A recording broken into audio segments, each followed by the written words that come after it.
Welcome back, friends and family. It's Family Time 63, and we're talking about groups and groupthink. We're continuing our look at social awareness and relationship skills. And last week we were talking about popularity. We're moving on from that and talking about how we exist in groups.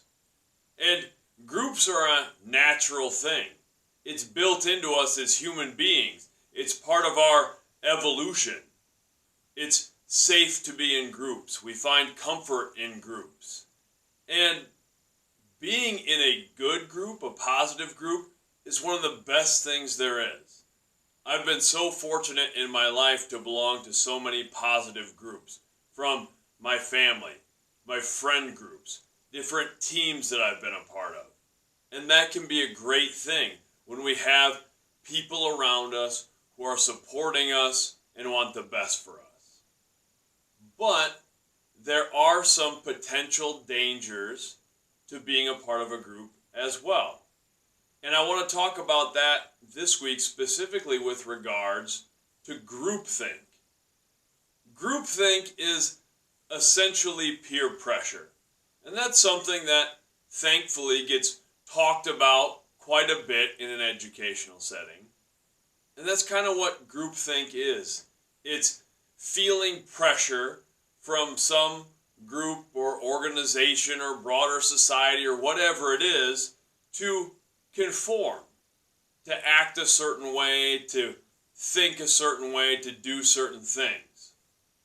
And groupthink, in my opinion, is one of the greatest dangers that we face with our contemporary society.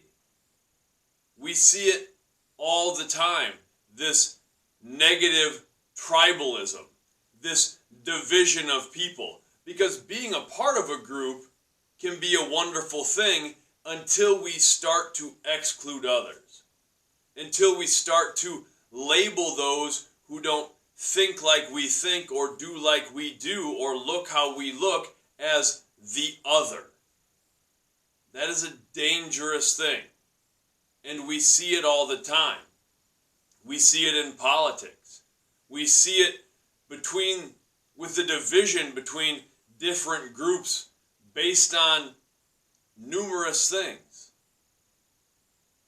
And we have a society right now that has so much access to information.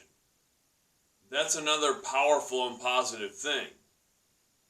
But it also lends itself to us seeking out confirmation bias, where we can basically just align ourselves with groups and find information that confirms to us what we already believe.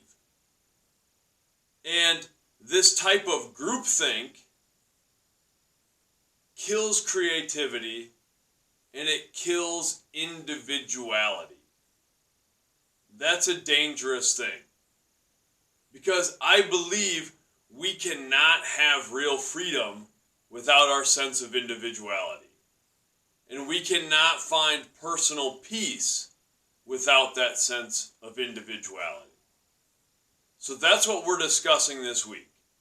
And I'm asking my students to take a look at both sides. I'd like them to identify some positive things that come with being a member of a group, from their own lives or in society as a whole.